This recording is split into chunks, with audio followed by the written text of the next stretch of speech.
सर्वांग motivation channel में आपका स्वागत है। दोस्तों, हमारा मन एक बेलगाम घोड़े की तरह होता है। अगर उस पर काबू ना पाया जाए तो वो ना कभी हमारी सुनता है और ना ही हमारे अनुसार कार्य करता है। हमारा मन अगर हमारे काबू में नहीं होगा तो हम कभी भी अपने आप को संतुष्ट नहीं कर पाएंगे, क्योंकि बेकाबू मन कभी भरता ही नहीं और मन की चाह हमेशा बढ़ती ही जाती है। आज की ये मोटिवेशनल कहानी हमारे मन और हमारी इच्छाओं से जुड़ी है। इस कहानी के जरिए आप सीखेंगे कि किस तरह हमारा मन जब हमारे काबू में नहीं होता तो क्या होता है, और साथ ही इस कहानी से आप ये भी सीखेंगे कि किस तरह हमें अपने मन को नियंत्रित करना चाहिए और उसे इस तरह से ट्रेन करना चाहिए कि हमारा मन हमारी सुने, ना कि अपनी करे। दोस्तों, कहानी को अंत तक जरूर सुनना। तो चलिए कहानी शुरू करते हैं। एक बार एक राजा के महल पर बहुत भीड़ लगी थी। भीड़ बढ़ती जा रही थी, हर कोई महल की तरफ जा रहा था। हुआ यूं था कि उस दिन सुबह राजा के पास एक भिखारी आया और उस भिखारी ने राजा से कहा कि क्या उसे भिक्षा में कुछ कीमती चीजें मिल सकेंगी। राजा ने भी कह दिया कि कोई कमी नहीं है, जो चाहो मांग लो। लेकिन भिखारी ने एक बड़ी अजीब शर्त रख दी। उसने कहा कि वह भिक्षा तभी लेगा जब यह आश्वासन मिल जाएगा कि उसका भिक्षा पात्र पूरा भर दिया जाएगा। भिक्षु ने यह भी कह दिया कि मैं अधूरा भिक्षा पात्र लेकर नहीं जाऊंगा, अगर यह वचन दोगे तो ही भिक्षा लूंगा। राजा हंसा और उसने कहा, तुमने मुझे क्या समझ रखा है? क्या मैं एक भिखारी का भिक्षा पात्र भी नहीं भर सकूंगा? और राजा ने शर्त मान ली। भिखारी भी हंसा और उसने कहा, महाराज, एक बार फिर सोच लें, क्योंकि न मालूम कितने लोगों ने यह शर्त स्वीकार की है और वे इसे पूरा नहीं कर पाए। राजा ने मुस्कुराते हुए अपने वजीरों को कहा कि जाओ, अनाज के दानों से नहीं बल्कि हीरे मोतियों से इसके भिक्षा पात्र को भर दो। भिखारी ने दोबारा टोकने की कोशिश की, पर राजा ने वजीरों से कहा, समय बर्बाद मत करो, जाओ और उसके भिक्षा पात्र को हीरे मोतियों से भर दो। वजीर बहुत से हीरे मोती लेकर आया और उस भिखारी के भिक्षा पात्र में डाल दिए। भिक्षा पात्र में डालते ही वो हीरे मोती कहीं खो गए और भिक्षा पात्र खाली का खाली रह गया। सुबह से दोपहर हो गई, लेकिन वो भिक्षा पात्र खाली का खाली ही रहा। राजा को समझ नहीं आ रहा था कि आखिर यह कैसा भिक्षा पात्र है। दोपहर से शाम हो गई, लेकिन वो भिक्षा पात्र अभी भी खाली था। आखिर में राजा भिखारी के पैरों में गिर पड़ा और माफी मांगने लगा। राजा ने कहा, मैं माफी मांगता हूँ, बस आप इतना बता दें कि यह भिक्षा पात्र क्या है। क्या इसमें किसी तरह का जादू है या कोई और रहस्य? उस भिखारी ने बताया, यह ना तो कोई जादू है और ना कोई रहस्य। एक बार मैं शमशान घाट से गुजर रहा था तो मुझे वहां एक आदमी की खोपड़ी पड़ी मिली और उसे मैंने यह भिक्षा पात्र बना लिया, और मैं खुद ही हैरान हूँ, इंसानी मन से बनी ये खोपड़ी कभी भरती ही नहीं। दोस्तों, आप अपने मन और शरीर की इच्छाओं को कभी पूरा नहीं कर पाएंगे। यदि आपको महानता हासिल करनी है तो शरीर और मन के इस चक्र को तोड़कर इससे ऊपर उठना होगा।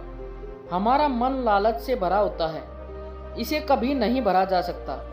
लोग सिर्फ इस भ्रम में जीते हैं कि शायद कल मेरा मन भर जाएगा, लेकिन ईश्वर ने मन को बनाया ही इस तरह से है कि उसे भरा नहीं जा सकता।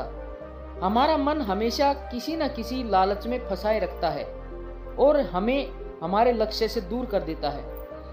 जो लोग अपने मन को कंट्रोल करके लगातार अपनी सफलता के लिए काम करते हैं, वही लोग दुनिया में आगे बढ़ पाते हैं।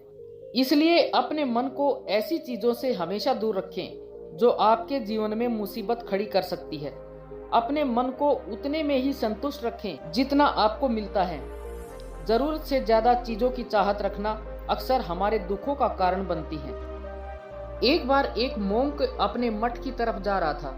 उसका मठ एक बड़े से पहाड़ के ऊपर था और जिस रास्ते से वहां आया जाया करता था वो रास्ता काफी पतला था।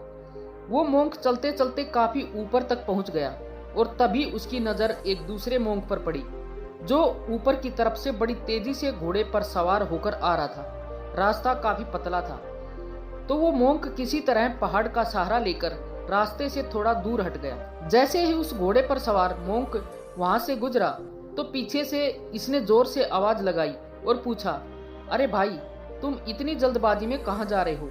तो वो मोंक पलटकर बोला, मुझे नहीं पता, तुम इस घोड़े से पूछ लो। तो दोस्तों, हमारी लाइफ में ये घोड़ा हमारा मन और हमारे विचार हैं और यही हमारी जिंदगी का लक्ष्य तय करते हैं।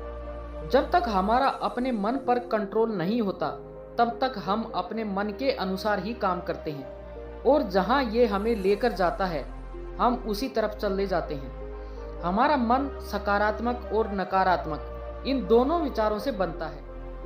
आप जिस चीज पर ज्यादा ध्यान लगाओगे उसी दिशा में आपका मन काम करेगा, क्योंकि हम जैसा सोचते हैं और जैसे हमारे विचार होते हैं हम वैसे ही बन जाते हैं।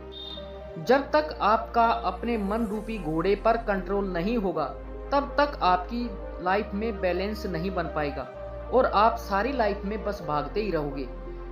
अपने मन और अपने विचारों को हमें मजबूत बनाना होगा ताकि ये हमें कभी गिरा ना सके। हमारे विचारों में जितनी ताकत होगी हम अपनी जिंदगी में उतना ही अच्छा कर पाएंगे। अगर हमारा मन कमजोर होगा तो ये मन हमें कभी भी नीचे गिरा सकता है। हमारे मन में आने वाले विचार ही हमें हर मुसीबत से निकलने की ताकत देते हैं। हमें अपने मन और अपने विचारों को हमेशा कंट्रोल में करना चाहिए। हमें अपने रास्ते अपने हिसाब से चुनने होंगे, ना कि अपने माइंड के हिसाब से, क्योंकि हम अपने माइंड को कंट्रोल कर सकते हैं। अगर आपका मन शक्तिशाली रहेगा तो लाइफ में कोई भी सिचुएशन आपको कमजोर नहीं बना पाएगी और आप हमेशा एक पावरफुल पर्सनैलिटी बने रहोगे।